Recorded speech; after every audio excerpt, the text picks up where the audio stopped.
الحمدللہ وحدہ والصلاة والسلام علی من لا نبی بعدہ اما بعد۔ دینی کورس برائے رمضان المبارک سبق نمبر 6۔ چند کفریہ باتیں۔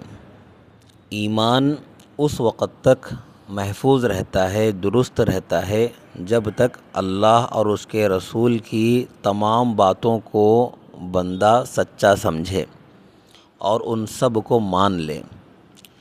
اللہ یا اس کے رسول صلی اللہ علیہ وسلم کی کسی بات میں شک کرنا یا اس کا انکار کرنا یا اس میں عیب نکالنا یا اس کا مذاق اڑانا، ان سب باتوں سے ایمان ختم ہو جاتا ہے، بندہ کافر ہو جاتا ہے۔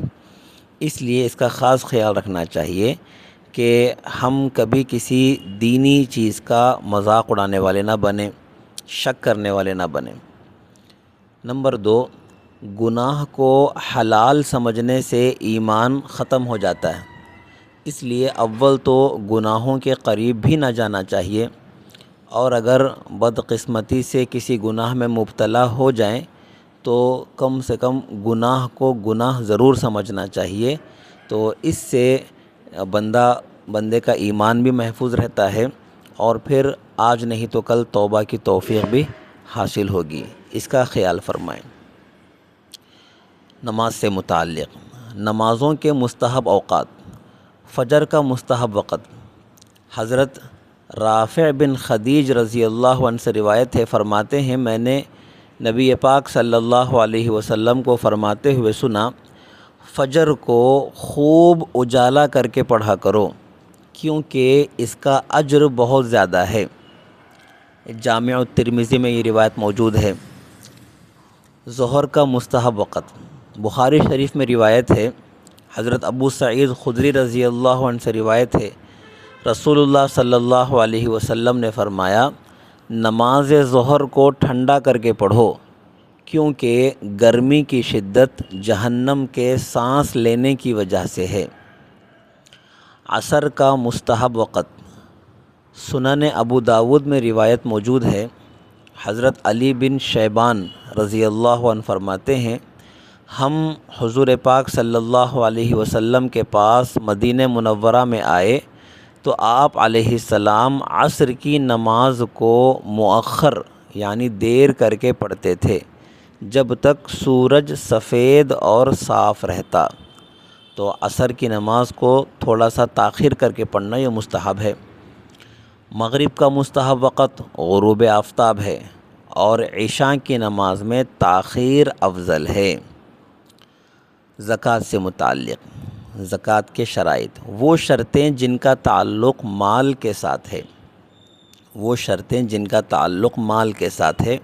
اب توجہ فرمائیں، زکوٰۃ کے فرض ہونے کے لیے ضروری ہے کہ آدمی نصاب کا مالک ہو، جو نصاب شریعت نے مقرر کیا ہے وہ نصاب کا آدمی مالک ہو، اور نمبر 2، یہ نصاب اس کی حاجات اصلیہ، جو اس کی فنڈامنٹل نیڈز ہوتی ہیں، بنیادی ضرورتیں ہوتی ہیں، ان ضرورتوں سے اوپر، جیسے رہنے کا مکان ہے، پہننے کے کپڑے ہے، گھر کا استعمال کا سامان ہے، گاڑی وغیرہ ہے، یہ انسان کی بنیادی ضرورتیں ہیں، تو یہ جو مال ہے یہ ان بنیادی ضرورتوں سے اوپر آدمی نصاب کا مالک ہو۔ نمبر 3، اس مال پر آدمی کا شرعاً اور قانوناً ملکیت بھی ہو اور قبضہ بھی ہو۔ یہ 3 شرطیں ہو گئی۔ چوتھی شرط، یہ مال جو نصاب ہے آدمی کے پاس وہ دوسروں کے حقوق سے خالی ہو، محفوظ ہو، دوسروں کے قرضے وغیرہ ان سب چیزوں کی لپیٹ میں نہ آتا ہو۔ نمبر 5، یہ مال بڑھنے والا ہو، چاہے حقیقتاً بڑھنے والا ہو یا حکماً بڑھنے والا ہو۔ حقیقتاً بڑھنا جیسے جانور مویشی ہوتے ہیں، حقیقتاً وہ بڑھتے رہتے ہیں، تعداد ان کی پیدائش ہوتی رہتی ہے، بڑھتے رہتے ہیں۔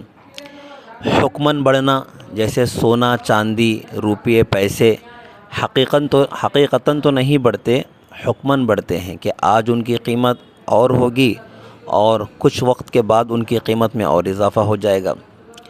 اور آخری شرط، چھٹی شرط ہے، اس مال پر سال گزر چکا ہو، اس مال پر چاند کے حساب سے سال گزر جائے۔ تو جس مال کے اندر یہ شرطیں پائی جائیں گی وہ مال جو ہے زکوٰۃ فرض ہو جائے گی اس مال پر۔ روزے سے متعلق ایک غلط فہمی کا ازالہ۔ بعض لوگ یہ غلط فہمی پھیلاتے ہیں کہ اذان شروع ہونے تک، بلکہ اذان شروع ہونے کے بعد بھی کھانے پینے میں کوئی حرج نہیں ہے، اور وہ دلیل کے طور پر المستدرک علی الصحیحین امام حاکم رحمہ اللہ کی کتاب سے ایک حدیث بھی پیش کرتے ہیں کہ نبی نے فرمایا کہ اگر کسی کے ہاتھ میں برتن ہو اور اذان شروع ہو جائے تو وہ کھائے پیے، کھانا پینا بند نہ کرے۔ یہ حدیث پیش کر کے لوگ غلط فہمی پھیلاتے ہیں۔ خوب توجہ فرمائیں اور یاد رکھیں معاملے کو، مسئلے کو، کہ یہ بات صحیح نہیں ہے، درست نہیں ہے اس طرح کی بات ہمارے ماحول میں پھیلانا۔ اس لیے کہ حضور پاک علیہ الصلاۃ والسلام کے زمانے میں حضور کے دو مؤذن ہوا کرتے تھے۔ ایک مؤذن حضرت بلال ہوتے تھے جو تہجد کے وقت میں اذان دیتے تھے، اور دوسرے مؤذن حضرت عبداللہ ابن ام مکتوم رضی اللہ عنہ ہوتے تھے جو طلوع فجر کے وقت اذان دیا کرتے تھے۔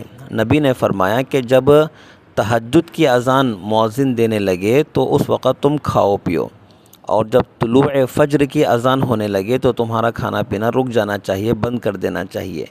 تو یہ جو حدیث لوگ پیش کرتے ہیں یہ اس پہلی اذان سے متعلق ہے جو پہلے مؤذن تہجد کے وقت میں دیتے تھے۔ اس لیے اس مسئلے کو خوب سمجھنا چاہیے اور غلط فہمیوں کا شکار نہیں ہونا چاہیے۔